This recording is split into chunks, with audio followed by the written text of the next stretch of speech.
What's up, everybody? It's Soren Baker here on Unique Access, and today for Best Albums, we got Tony A in the building. Thank you for coming through, sir. Thank you, brother. Yes. And Tony A has picked one of the most important, influential, and best-selling rap albums of all time, N.W.A's Straight Outta Compton. So Tony A, this album came out in '88, came out many times, many different versions, and we're gonna get to all that. But before the album came out, of course, we had Boys in the Hood with Eazy-E. We had the N.W.A and the Posse records, compilation, different things going on. So before Straight Outta Compton came out, what was the environment out here in Los Angeles, in Compton, in Carson, in Watts, Inglewood, and everything, from your perspective, that Eazy-E and N.W.A and the Posse had created that set the stage for what Straight Outta Compton was gonna be? Well, the first time that I actually ever met Dre, I was 19 years old. I met him with Jinx and I met him with Eazy-E. I was introduced to him as Eric, and this was at the Rhodium Swamp Meet. Oh, okay. To make a long story short, Steve Yano, a guy that I'm basing a documentary on, right, he actually played a cassette for me, and he played me LA's the Place, Fat Girl on My Jock, and then Boys in the Hood. And all at the Swamp Meet, so he asked me in front of them, what song stands out to you the most? And to me, it was Boys in the Hood, and he said, why? And I said, it's something different about his voice. Mm-hmm. And when I heard the chorus, the cutting and the scratching, to me, that was just amazing. Right. But Dre and them were trying to push LA is the Place. They were trying to push Fat Girl on My Jock. And I thought they were cool because I was just a Dre fan. Yeah. But I was in love with Boys in the Hood. And eventually, Steve would always tell them, that's the song. That's the song that you have to push, because look at the audience, look at the reaction that we're getting from the people here at the Swamp Meet stand. That was kind of like our radio station in a sense, because we would play and look at the reaction of the crowd. Right. So during that time, you know, it was like heavy, if you will, cutting and scratching, fast stuff like It's Time, Clear, and the beat goes on. That's what was going on during that time, at least for myself, growing up in the city of Wilmington and Carson, winning the Battle of the DJs in 1988, the same year that N.W.A album came out. Right. So now, to add to why Straight Outta Compton, why I chose that, several reasons. A compilation records came out of New York called Ultimate Breaks and Beats. Right. Steve Yano was the first dude here in the West Coast that got him from a guy named Lenny and Breakbeat Lou. He gave them to Dre. Dre actually paid him a little bit of money and told him, do not sell them, let me sample them first. Well, during that time, I had already started doing mixtapes for Steve in 1987. I did mixtape from 87 to 91. He came to my house, Steve brought me some a stack of records, and I said, what's this? He said, Ultimate Breaks and Beats. You and Dre are the only ones who have them. And I said, okay, cool. So I went through every single one of them. You know, I was crate digging through every single drop in needles.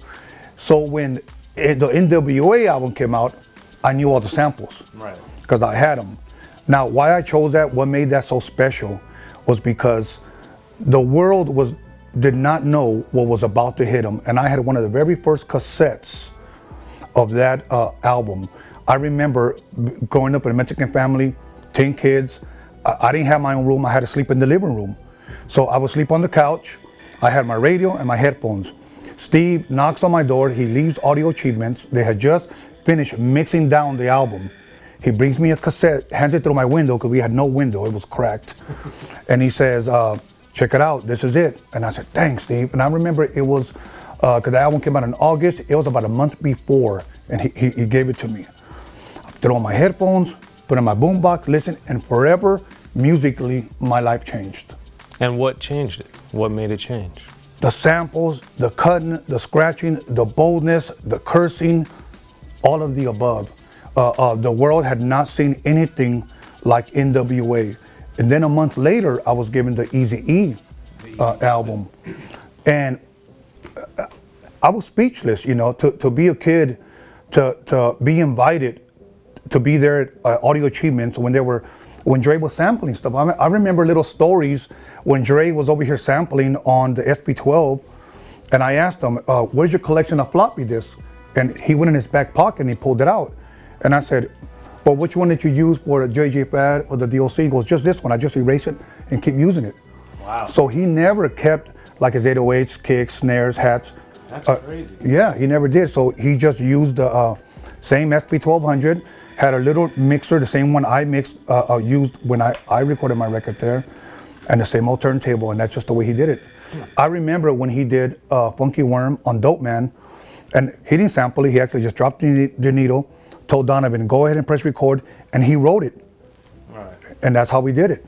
So to me, seeing all that, hearing all that, and being a part of it, that's what made that record special and unique to me.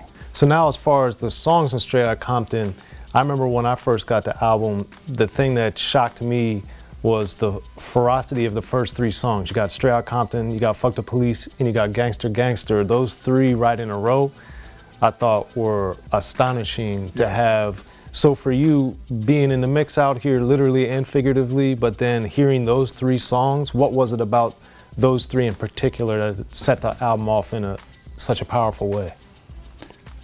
You know, it was weird because for me, it was a hood thing. Because I grew up in an all-Mexican neighborhood. I grew up in the city of Wilmington where there was Bloods and Essays, and the Essays were split. Everybody there was bumping that entire album. That was like the hood anthem.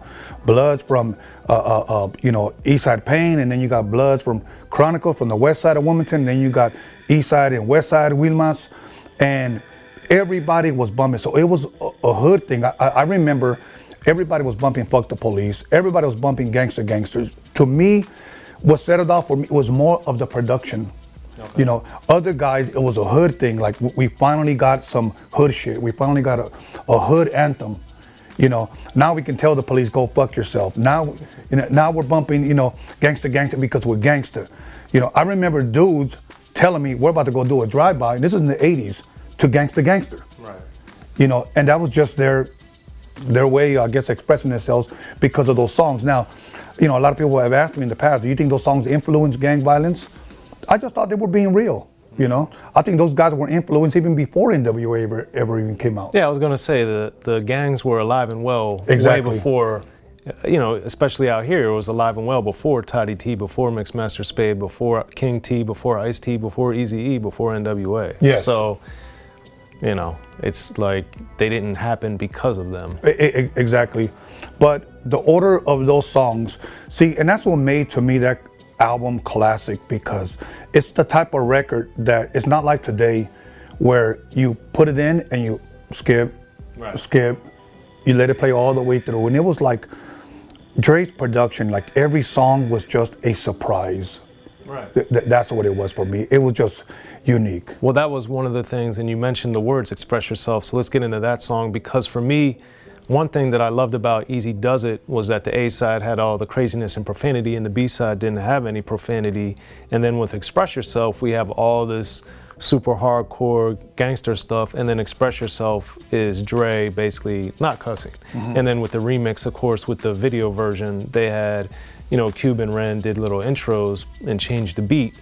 But for you, on a song like Express Yourself that ended up being a single and a big song, how do you think that shaped or helped fit into N.W.A, given that it was so non-gangster in a sense? It wasn't violent, it was no profanity. It was basically everything that the detractors would say N.W.A wasn't.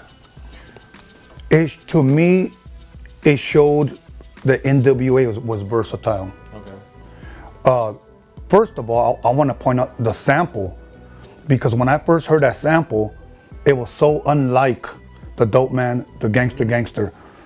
I was shocked, to be quite honest with you, but it came off so dope that's what I said to myself. These guys are versatile. They can do it all. Right. And I mean, we can go on and on about even a bitch is a bitch. Mm-hmm. I Ain't the One. Those samples. I mean, those were samples that we wouldn't have considered hip hop. Yeah, because on I Ain't the One, it's got like a whistle or whatever that is. So I was like, what? Exactly. So, but to me, I just loved it because, like I said, it was a surprise that, oh shit, they used that?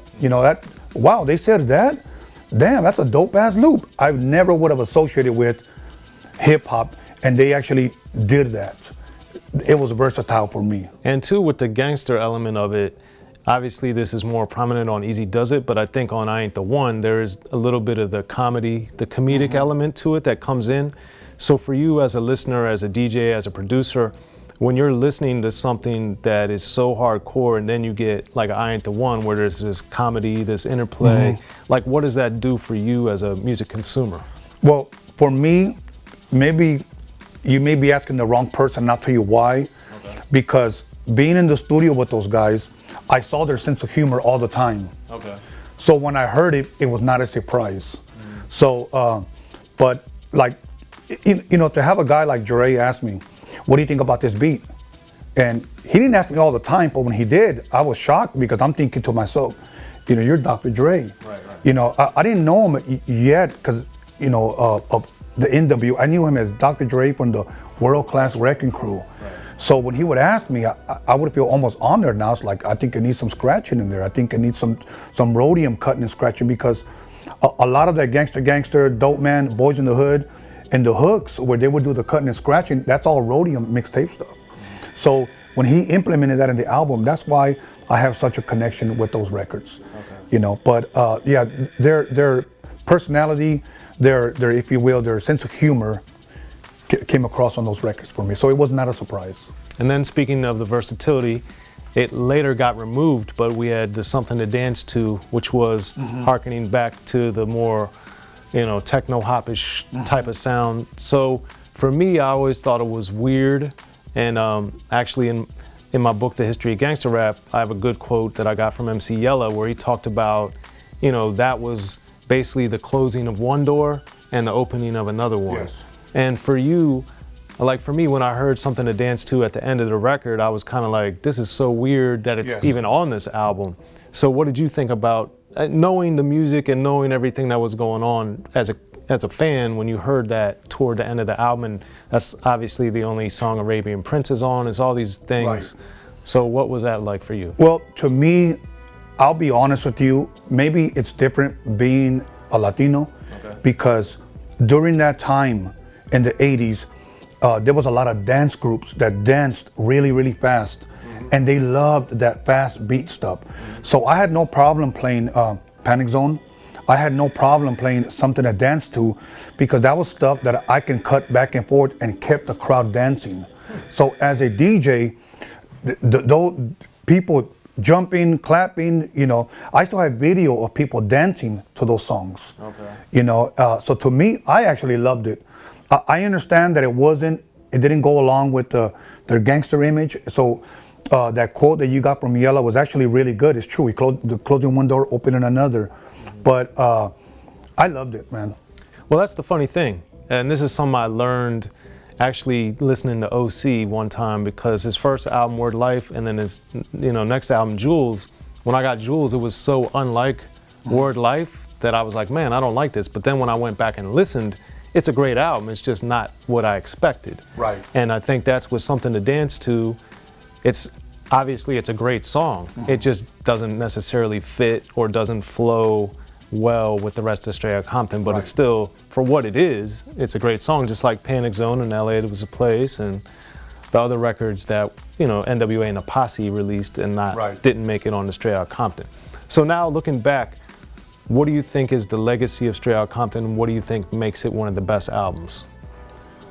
To me, I like to say this because I'm one of those 30-second guys that somebody will give me a demo, somebody will give me a CD, tape, or whatever the case may be. I'll put it in. If it doesn't hit me within the first couple of bars, skip, skip. And then we used to have a thing called We Just Fling It. Right, Frisbee. Yes. So for me, what makes an album a classic is that I can listen to it all the way through and never have to worry about hitting skip. And, you know, it's to the point where you know all the lyrics to every song. Right. You know, you could be driving and it's cutting and scratching along with, you know, air scratching, as I like to call it. You know, with Dre's, you know, cutting and scratching. To me, it's just a classic. And I definitely did a lot of air scratching in my time. Yeah. So to me, that's what makes that record a classic, is that I could play it all the way through. Few records today, in this day and age, you can play all the way through. So to me, that's what made it a classic, and because I love those guys, man. So Well, there it is, y'all. Tony A, N.W.A, Straight Outta Compton, best albums. I'm Soren Baker, Unique Access. Make sure you guys go listen to Straight Outta Compton again if you haven't in a little while, because it's pretty good. If not, phenomenal. Thanks, y'all. For your homework.